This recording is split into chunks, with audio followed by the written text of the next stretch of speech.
இருக்கீங்க? 2 நாளாக வீடியோ போடலை. ஆயுத பூஜை வேலை நடந்துட்டு இருக்கிறதால என்னால் வீடியோ போட முடியல. இன்றைக்கி என்னென்னா இட்லி பொடி அரைக்க போகிறேன். என்ன இட்லி பொடியில் இப்போ கருவேப்பிலை வச்சு எல்லோரும் அரைப்பீங்க. நான் வந்து கருவேப்பிலை, வல்லாரை, முருங்கைக்கீரை 3ஐயும் சேர்த்து சமளவு எடுத்துக்குவேன். அதை சமளவு எடுத்து நல்லா தண்ணியில் அலசிட்டு வெயிலில் நிழல்லே காய வைப்பேன். நிழல்லே 2 நாள் காய வச்சுட்டு இதில் என்னென்ன இன்க்ரீடியன்ஸ் போடுறேன்னு காட்டுறேன் பாருங்கள். ஒரு அலாக்கு உளுந்து, பூண்டு, மிளகாய், மல்லி, ஜீரகம், மிளகு இதை 3ஐயும் நல்லா வறுத்துட்டு மிக்சியில் அரைச்சிட்டு பொடி செஞ்சுக்குவேன். கொஞ்சோண்டு கல் உப்பு போட்டு வறுத்துக்குவேன். இதுதான் நான் இட்லி பொடிக்கு செய்வேன். நீங்களும் செஞ்சு பாருங்கள். எப்படி செய்கிறானுன்னு உங்கள்கிட்ட காட்டுறேன். ஃபஸ்ட்டு வந்து கொஞ்சம் நல்லெண்ணெய் ஊற்றி தான் நான் பண்ணுவேன். நல்லெண்ணெயில் எல்லாருமே இட்லி பொடி செய்கிறவங்க எப்பொழுதுமே நல்லெண்ணெயிலே வதக்குங்க. கொஞ்சமாக நல்லெண்ணெய் ஊற்றிட்டு அதை ஃபஸ்ட்டு கருப்பு உளுந்தை வதக்கிக்கணும்.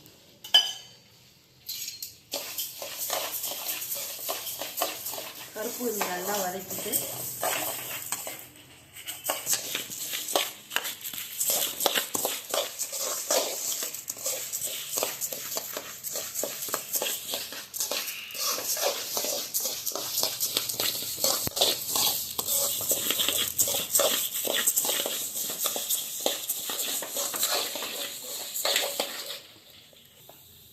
உளுந்தை வதக்கிட்டேன். அதுமாதிரி ஒரு ரெட்டிஷாக ஆயிடுச்சு பாருங்கள், அந்த வெள்ளை கலரில் உள்ளது.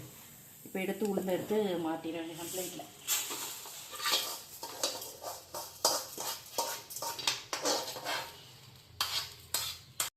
கொஞ்சோண்டு எண்ணெய் ஊற்றி எடுத்து வச்சுருந்தேன் இன்க்ரீடியன்ஸ் மிளகு, ஜீரகம், மல்லி இதை போட்டுருங்க. பூண்டு, மிளகாய் எல்லாத்தையுமே ஒன்றாவே வதக்கிங்க. நம்ம வறுக்கிறத பொறுத்து தான் இருக்குது. எல்லாம் தனித்தனியாக வைப்பாங்கன்னா அப்படியே வறுக்க நம்ம வறுக்கிறத பொறுத்து தான் இருக்குது.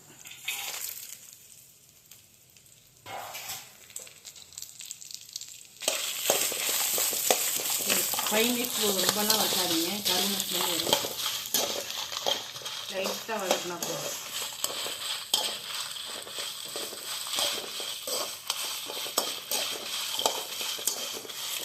நான் ஏன் என்ன வறுக்கிறேன்னா இதெல்லாம் கலர் வறுத்ததான் என்னன்னு வெள்ளைப்பூண்டை போட்டோம்னா வெள்ளைப்பூண்டு கொஞ்சம் கலர் மாறும்ல, அதிலே கண்டுபிடிச்சிடும். அது நல்லா வதங்கிடுச்சா அதனால தான் எல்லாத்தையும் ஒன்றா போட்டு மிக்ஸ் பண்ணி போட்டு வறுத்துருவேன்.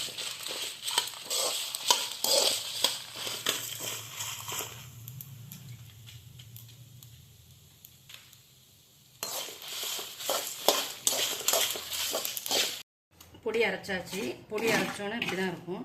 இதை நல்லா ஆற வச்சுட்டு அப்புறம் வந்து டப்பாவில் ட்ரான்ஸ்ஃபர் பண்ணிக்கோங்க.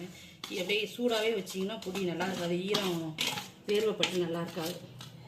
இப்படி தான் இருக்கும் பொடி கலர். எங்கள் வீட்டுக்கு பொடி கலர். நீங்களும் ட்ரை பண்ணி பாருங்கள். கண்டிப்பாக நல்லாயிருக்கும். பசங்களுக்கு கொடுங்க, படிக்கிற பசங்களுக்கு கொடுங்க. நல்லா ஞாபகத்தில் நல்லாயிருக்கும். ஹலோ ஃப்ரெண்ட்ஸ், அவ்வளோதான். பொடி அரைச்சாச்சு. இது டப்பாவில் மாற்றுறேன். மாற்றிட்டு இன்றைக்கி எங்கள் வீட்டில் இட்லி குருமா வச்சு பொடி தான். அது உங்களுக்கு நான் ஷார்ட்ஸாக போடுறேன். இந்த வீடியோ பிடிச்சிருந்துச்சுன்னா லைக் பண்ணுங்கள், கமெண்ட் பண்ணுங்கள், ஷேர் பண்ணுங்கள். நீங்களும் இந்த வீட்டில் ட்ரை பண்ணுங்கள். கண்டிப்பாக ட்ரை பண்ணி பார்த்துட்டு எனக்கு சொல்லுங்கள் எப்படி இருக்குன்னு. கண்டிப்பாக அந்த பொடி நல்லாயிருக்கும். எங்கள் வீட்டில் எப்பொழுதுமே இதுதான். நீங்களும் செஞ்சு பார்த்துட்டு எப்படி இருக்குன்னு சொல்லுங்கள். Okay, thank you.